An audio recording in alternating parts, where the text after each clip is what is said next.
Ma fástín fiún a grícha I grín na díthe. Ribín I theann is fáinne óir le bhéran. Is nach fada go glasir an fí, fai, fó.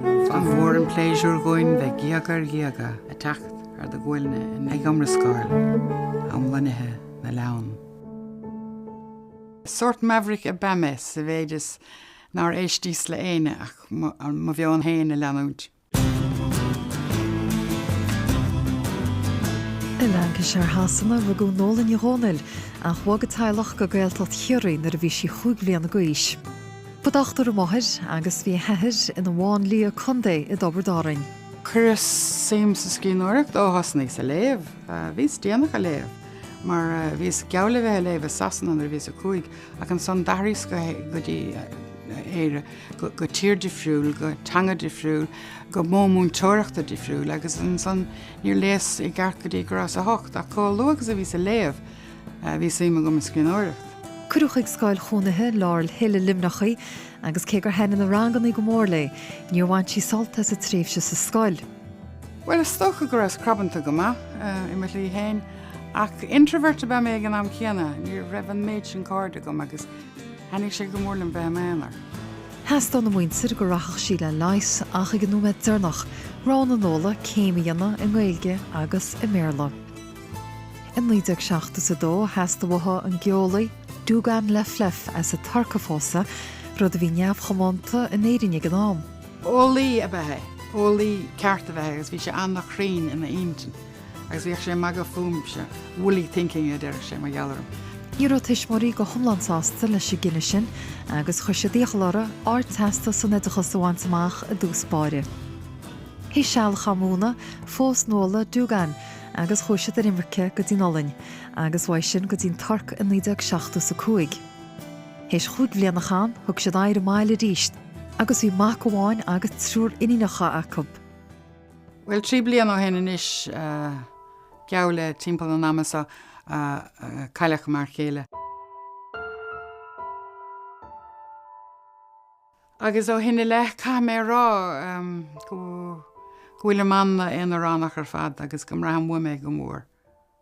Is stoilm anna vinnig go dosnaíonn an na líocht as brise crí agus más féad leat crut a chur ar sin agus é chur I bhfuir an focail gur mór an sásamh de théine agus gur cneasú a sé héag an am chéanna I deanta a bheith in I líocht. Líoch an leon síos leis an bhain caireach sa dán or nó a bhrannainart mín. Tá téamaí an méladas, rian gon iminachas agus íomhanna óna seanórain le feiceáil go láidir ina chud filiachta. Is mailim an hábhar mhóra ar fad, bre bás agus an rud is táchtaí atara agus sin grá.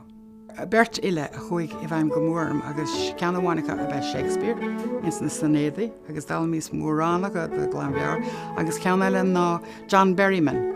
Is ó mí cnósach filiachta, drámaí go fáistí, script sconain agus síthar eile litera atá fáil siag nóla síos chríd na blianta. Is minic a hagans grán chríd a chud filiachta ach go háirithe sa dán mo Ghrá-sa Idir Lúibíní.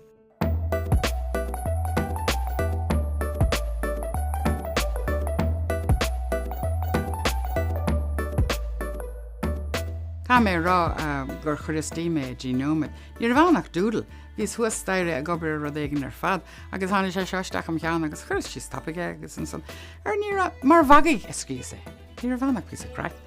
Agus brisin sé mo chrín ar a chahan daoine thugann chud á riidirsan. Ó cad a chéalaín úl as cad a chéalaín chuir finún gunn sé gáiríime.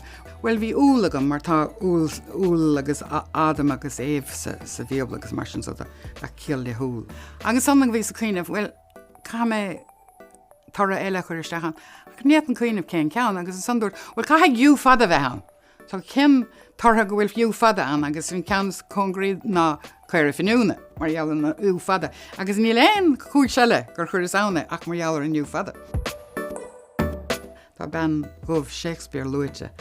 Agus insa dán áirithe sin ag Shakespeare bíonn sé a maga fé dáanta grá. Tá na Lúibíní sa titl den gnó chuna haspáint gur cuasaí magaigh atá gceistan agus nafuilm dá riirife.